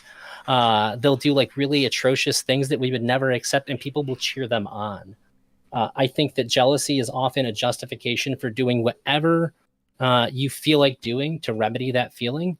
And a lot of times what people want to do is they want to put it on the other person, say, you're making me feel jealous. I need you to fix it. It's your responsibility to fix my feelings right now. And I don't think that's what it is. I think that jealousy is something you can talk about with somebody. It's something that you can express and share, and that's fine and it's healthy. But the problem comes up where we expect other people to fix something that's inside of us for us. Hold on. Okay, you're saying jealousy. I don't agree with. That's not the right word here. Because I think jealousy applies. Wait, hold on. You can tell me I'm wrong, but I might not be wrong. I think jealousy applies to more things than what you're describing. Jealousy can apply to, maybe I'm jealous of your polyamorous relationship. Maybe I think it's great and I'm jealous. But that's not what we're talking about here. I think what we're talking about is jealousy that exists when paired with loss. So loss of like amount of attention. So say there's a new person involved. Now I'm getting less attention. So it's not just that I'm jealous of their thing. It's that I'm actually getting less of my thing. So it's not just jealousy. It's jealousy that comes with loss. Because if I'm jealous of your relationship, I haven't lost anything. If I'm jealous of your relationship, I haven't lost anything. Sure, but I think that jealousy to any degree, I don't think it's up to the other person to fix. Like what if I just chose to what if I chose to go out and play Magic instead of hanging out with my one of my partners?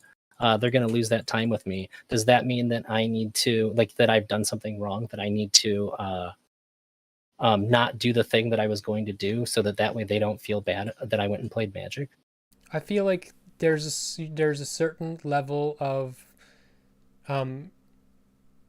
care you need to give somebody, and maybe some people are very needy and some people are less needy, and so like needy means you got needs. Maybe you should learn to have less needs, but you're not getting what your needs met. So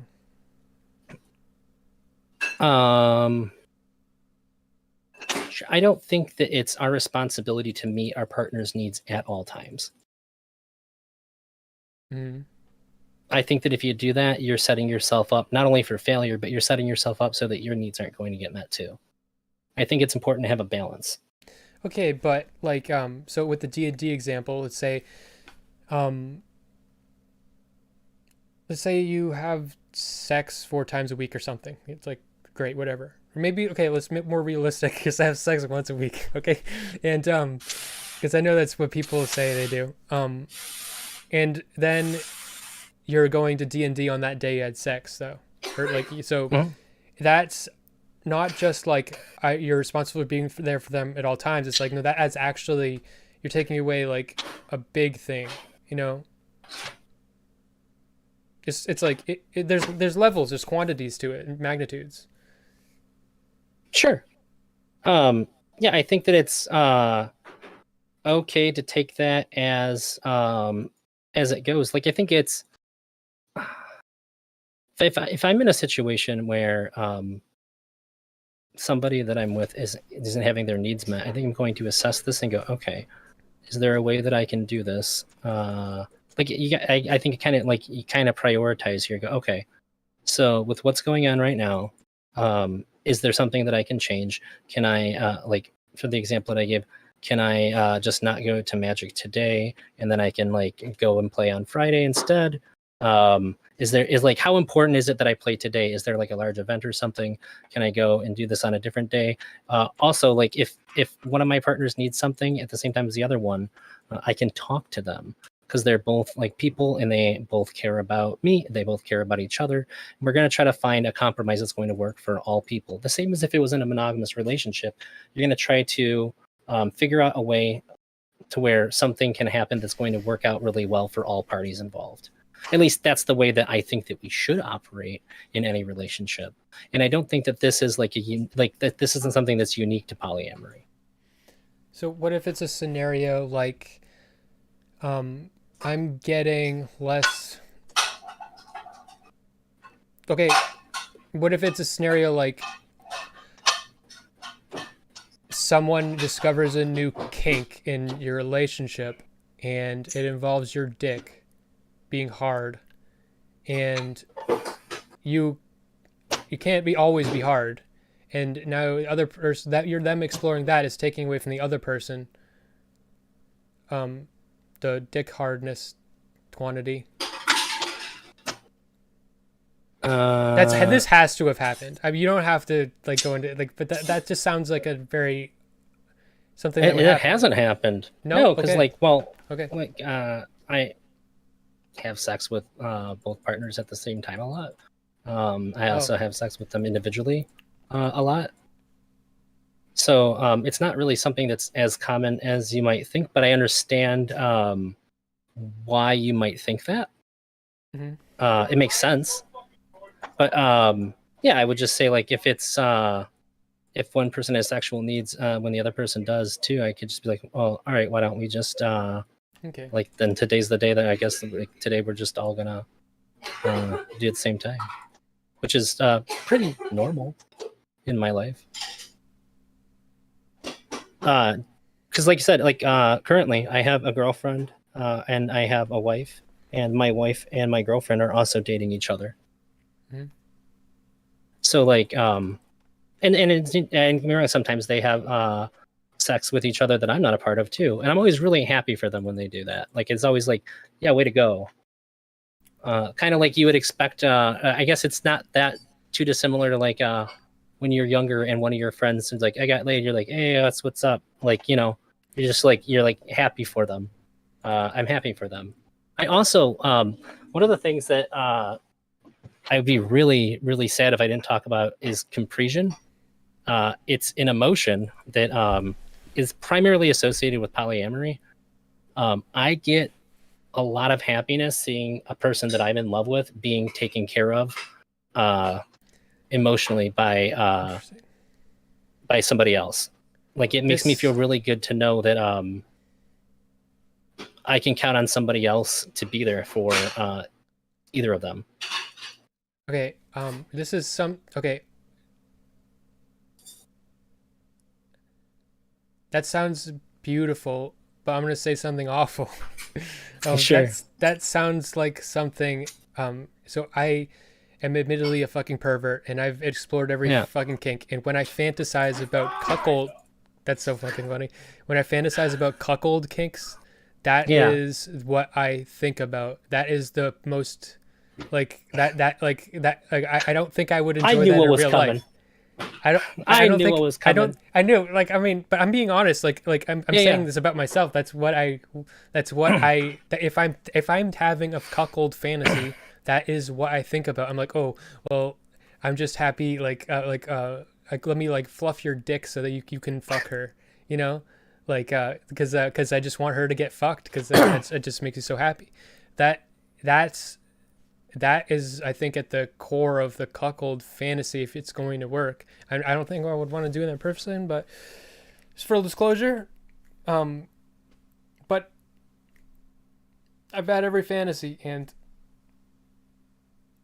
that so what do you have to say about that? Okay. Let me stop talking about it. A lot of times it's associated with that. People make like that joke or that comment or whatever. It doesn't really bother me. Hang on, let me see if I can find it. When it's like my best friend, whenever I would mention anything involving polyamory, he would always send me this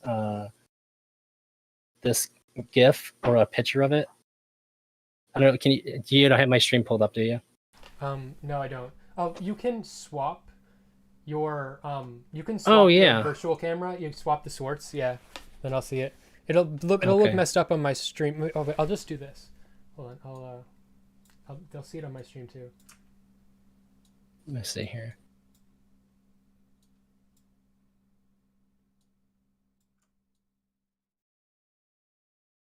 Oh wait, yeah, scene.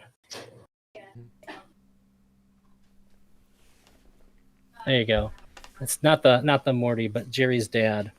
No problem, everything will He would always send that to me every time. Yeah. He doesn't anymore, not because I told him to stop or anything, but like he like more or less like he wore it out. But I understand the idea, but like it's not I guess I don't really think of it in that way. I just think of I love my wife a lot, and when it feels fantastic to know that like somebody else has her back too. Nothing wrong with that. We shouldn't have to feel like there's something wrong with that. And like I remember I think I was like cooking or something, and I came out with my food, and they were both on the couch watching something on the TV and just like cuddling, and I could see how happy both of them were. That's an extremely fulfilling emotion for me. I think that's like it's one of my favorite emotions. It just feels good on a it's very hard to express like how that feels, but like I love it. I love knowing I've that, explored it. I've explored it. But there's nothing about that specific feeling that I think is inherently sexual. Although it can be too. Like it doesn't like it's not like it it ends. It's not like it ends at the bedroom either. Yeah. I think that a lot of people have been in like a like air quotes polyamorous relationship, but not really. I think that they've had like they've attempted it and didn't really know how to like navigate it, or like what like the rules are or anything like that, or like they try to make rules and it didn't go good for them, things like that. But I think that what polyamory really is it's about openness, it's about honesty. You have to be honest with yourself, you have to be honest with the people that you're with, and they also have to be open and honest about like what they want and how they feel. And I think that's the harder thing to land, is having the kind of communication that it requires, having the kind of honesty that it requires, and having the kind of self-reflection it takes to be as honest as you have to be to make things work. Also, it sounds like the kind of just like pure compassion? Yeah, you do. I think that it does take a healthy degree of compassion. And I think that maybe something that other people struggle with is that I really think that you have to care about the people that you're with and their emotional needs on par with your own. Mm-hmm. You know.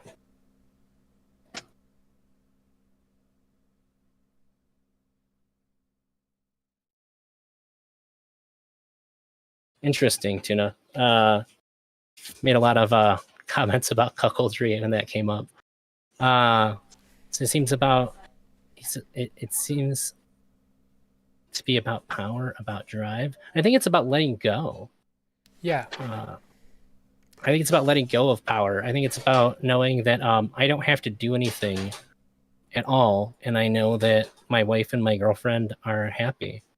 I think there's like a part of me in the back of my brain too that is always like at ease knowing that if something happened to me, that I don't have to worry about her being alone and having nobody to like be there for her too. That's like always something that sort of pops up. Like I don't like thinking about it because I don't like thinking about like being dead, but it's a pretty good comfort to know that like no matter what, there's somebody there for her. And actually, when I was in the hospital, you may have heard that I had a bad experience with a vasectomy and ended up in the hospital with like a massive infection. And when they took me to the hospital, like it was time for them to go. And it was really nice to know that neither of them were just going to be alone dealing with the fact that their boyfriend or husband in this situation was like in the hospital, and like it's scary and it's worrying, but they had each other to be there for each other, and I'm really grateful for that. Because like fuck, I can imagine if I had to drop one of them off at the hospital, I just go home alone. Like how the fuck am I going to get any sleep? How am I going to relax? It's a letting go. It's a letting go because it takes the burden off of you. Right? Yeah, it's about letting go, and I think there's something empowering about seeing somebody you care about being made happy. And we usually like to be the ones to do that, but it can be nice when you're not too. Full disclosure, though, I did talk to my therapist about going out with me. She seems to think that I have like an extremely low capacity for jealousy. Like I don't think it seems like I don't experience jealousy the same way most people do, which maybe sets me up to be in a really good position to feel the way that I do. Because like I would describe it as like it's rare, and when it is, it's like a bee sting. But people act like it's like a nuclear bomb being dropped from orbit on them. This is the way I would describe it. It's like you know that you're not enough of a. Okay, never mind. Never mind. You said too many beautiful. No. I was gonna go into detail about the cuckold thing, but you said okay. Now that you're laughing, we've created a page break. Okay, that's a page break. Okay, sure. Okay, because I don't want to like insult you. You know, I'm just okay. Because I actually can empathize with you, like from like my personal research. So it's like, it's like you're not gonna you're not enough of a man to please this woman. So you're just happy you got a real man, and you know what you got. You can settle for scraps or whatever, and that's what you get, and you know what you get. Okay, now I think that's what cuckoldry is. Yes, that is what cuckoldry is. That's definitely not what I experience at all. Okay. I do think that it's at least a good idea for me to say that if anybody thinks about wanting to have a polyamorous relationship and they're in a monogamous relationship, it's keep in mind that this isn't the standard for a lot of people, and that if you bring it up to your partner, you are risking the chance that they will leave you because you say this. There is often feelings, people will feel like they're not enough. I have a hard time really understanding like what that means when I hear something like that said. So So Tuna said, jealousy is the world's most childish emotion for bugs wearing human skin. But yeah, people will feel like they're not enough, which I guess the best thing that I can figure is that they have an expectation that they are the only thing that you need to be happy and feel fulfilled. But like we don't even I think that almost everybody would say that like expecting your partner, even if you're monogamous, to do everything that you need is bad for them. Like you shouldn't put all of your like life's happiness and expectations on a person. Like a lot of that responsibility is up to you. You should be making your own happiness. You should be making your own fulfillment. And it shouldn't be up to another person to determine whether or not you're going to be happy or fulfilled. So I think it's really similar with polyamory. I have a question. So how do you know in assessing partners, how do you know someone else is ready for that? Well, I was lucky enough that my wife brought it up to me. Oh, okay. Oh, okay. So, all right. So if you were talking to like go ahead. You were talking to a younger version of yourself that wanted that and was like you don't have the jealousy, you know that'd be good for you. What would you say to that person, like, and how to like achieve that, or how to seek that out, how to tell who?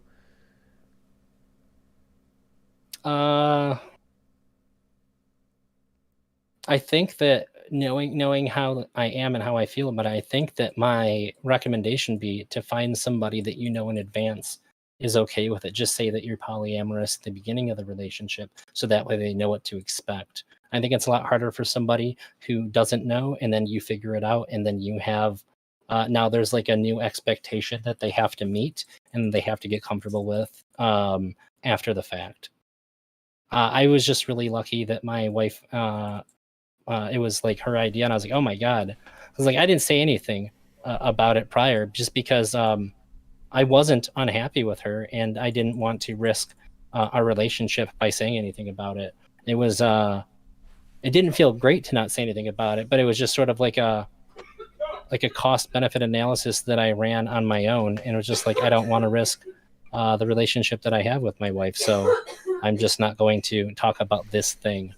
But it ended up being, it was sort of like, wow, if there was if there was any way that I could have been like given a sign that this is absolutely like where I'm supposed to be, like that the woman at the time I was engaged to is like the best fit for me, like holy shit, like this is it. Because that means I don't have to like even pretend to be anything other than exactly what I am. Like I don't have to like settle and just say like, okay, I'm just gonna live a monogamous life. It was like a revelation. It was very, very cool. I just remembered another way I've hurt people that are in polyamorous relationships. I've entered into polyamorous relationships, and then not had them break up or anything. It's just like I enter into it, and then I like start dating someone else, and I'm like, okay, well I'm done because I don't really actually want to be in a poly. It's just settling for me. So then I find someone else, and then they're sad that I would do that.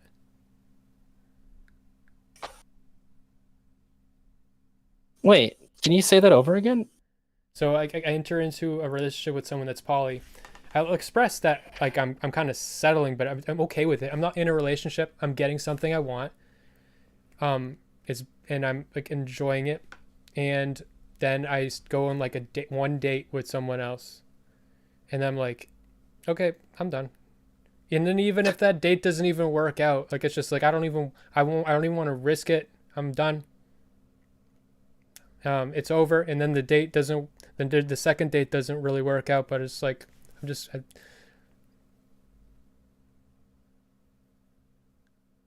so what you're saying is the thing that you've done is you dated somebody who's polyamorous, and then you're just not interested in them anymore.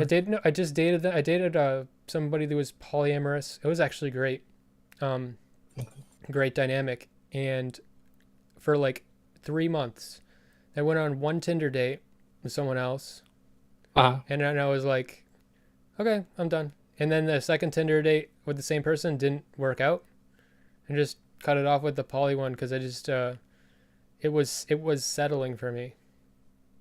Oh, I see. Gotcha. So that didn't. Do you think there was anything inherent about it being poly that what made it dissatisfying for you?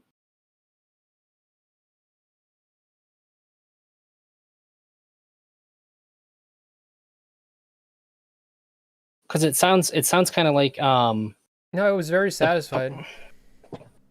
Well, then I guess what led to you well, honestly, the not fact wanting that to it do was anymore? the fact that it was poly also made me feel like I had the agency to leave at any moment too. You don't feel like that's the case in a monogamous relationship? You feel like you're trapped in that relationship?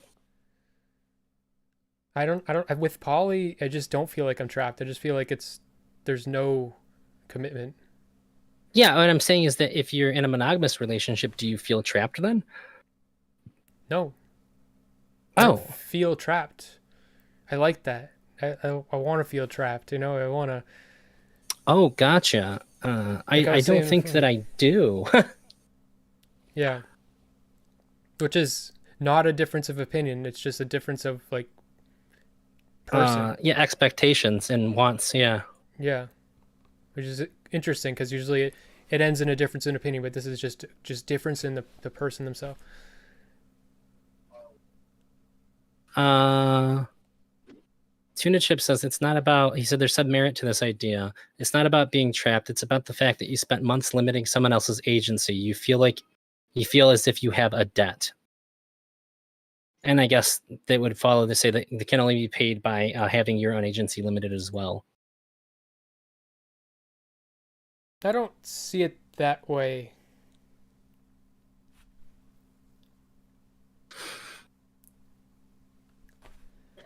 Yeah, I think that wholly I feel uncomfortable limiting other people's agency. I've been told by women that I've been with that I'm the least controlling person they've ever met.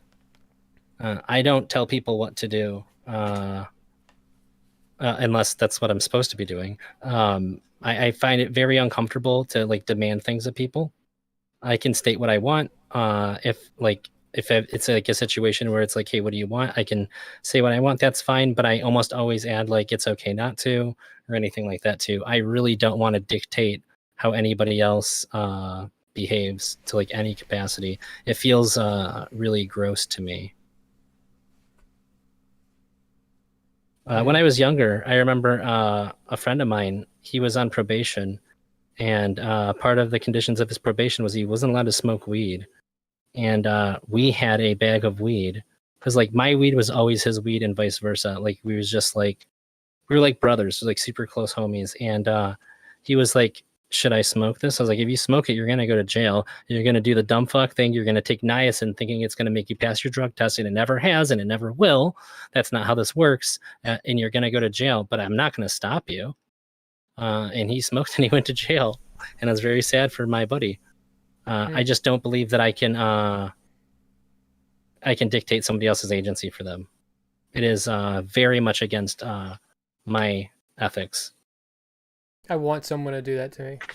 I want someone to stop me. I want to stop someone, and I want someone to stop me. I want that. But that's just yeah. I get that. I might not have until recently, but I get that now. My girlfriend will often just want decisions to be made for her, and it's taken me a while to like really understand this and ingrain it. Like yesterday when she's having a really bad day, I was like, do you want to do this or you want to do that? And I was like, all right, you know what, we're just going to do this. And later she thanked me for it. But it was it's taken me a long time to be able to take that leap and then just make a decision for somebody else, because I understand that I have implicit permission to do it. It still feels weird, and I really have to ease myself into that. Just very very shaky for me to think that I could ever know what's best for another person, because I don't think anybody else knows what's best for me.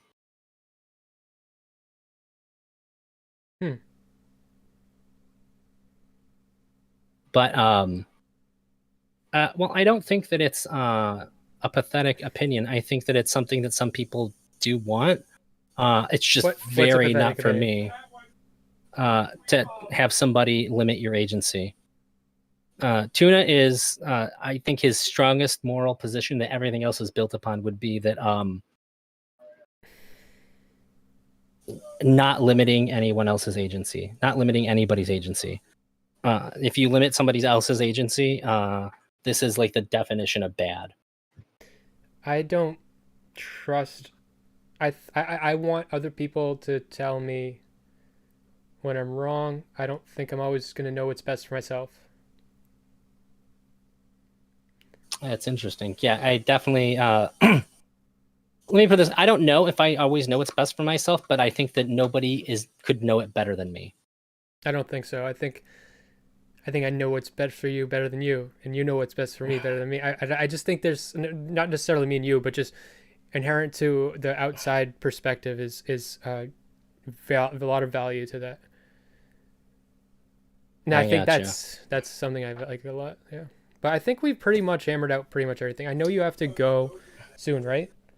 Yeah, I got to pick up my girlfriend soon. Like I said, she lent me her car because my alternator that I just put in decided to dislodge itself because I didn't tighten the bolts enough. Which pissed me off too. I cut my hand up pretty good tightening that bolt that came out. I did the opposite. I replaced my alternator and I broke the bolts off because I tightened them too much. Oh no! Yeah, so literally the opposite of you. It was like the engine block has like I'm not that good with cars, so it's like the skin of like the over it is like coming up and it's like rusty and shit, and it was like pulled up in a way to where like every time I wrenched it, it was just like scratching my hand, and I couldn't do it with the glove on because then that shit would just get caught on the glove and pull. So I bent it away the best that I could, but it was like cutting up my hand pretty good. It's healing up pretty good now. It looked a lot nastier right after it happened, but so I think I just sort of like decided that it was good enough because I was tired of having it cut my hand. And I have to use I can't use a socket. There's nobody in a socket, and I had to use a regular wrench. So I had to be bent over and hurting my back the whole time and shit. So I was like, there's a lot of reasons for me to be convinced that it was tight enough, and it just wasn't. No. There's another comment from Tuna. If you want, I can read it. Go ahead. He said, it's a pathetic desire, and if they enable that desire in you, they are allowing you to stay a child, Smith. Anyone who hasn't yet developed the faculty to make those choices is stunted, and to help them in it is to coddle them. Right. I don't want dependence. But what I do want is so I think that in a relationship you get to be a child sometimes. And I think if one person is always a child and one person is always a parent, that's awful. I think that sometimes you swap, and sometimes you need to be the child and sometimes you need to be the parent. And I think that's one of the benefits of a relationship like that. Interesting. I would highly recommend giving a chat with Tuna sometime. He is an extremely smart person, and I think a very, very good guy. So the time to be a child is in the tomb. I don't think he means anything malicious when he says any of these things. This is really how he feels. I think that you guys would probably have a really good chat. I don't see any reason why Tuna wouldn't want to talk to you, but I don't want to speak for him. But I think it would be. I'd watch it. I'd watch it for sure. I'm down with your arranged conversation. He said he would definitely talk to you. And also, he says he's also being a bit jokey. No, I don't mind. Think. Okay, I do gotta go. I gotta go pick up my girlfriend. She's supposed to be getting out. Might be like a couple minutes late. I really appreciate having a conversation with you, Smith. And my wife is right. Your background lighting is dope as fuck. Oh, thank you. Also, the reflection in your window back there kind of makes it look like a cool purple spooky ghost. The way your lights hit the window. You see this? Yeah. It's an they can't see it on my stream, but it's an extension cord that I hung. Okay, this is as far as it goes. It's an extension cord I hung from the ceiling, and I got two like mushroom night lights, and I just plugged them in, and it's like just thumbtacked up there. But that's my great invention, the nightlight swing. Yeah, that's really cool. I gotta run. I probably should have left a minute or two sooner, but thank you, and you're welcome. Gotta go. All right, goodbye. I was just saying I gotta go. Okay. Goodbye. I'd be happy to talk to you anytime in the future. Peace out, homie. All right, peace out. All right.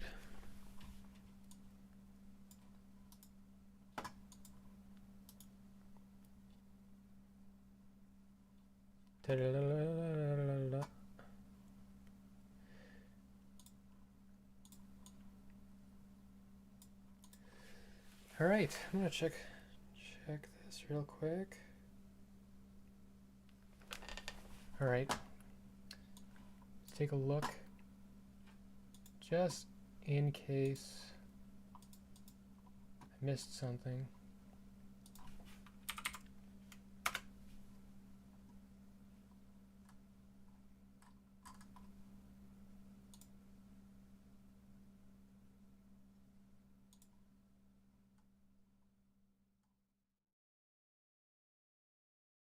All right.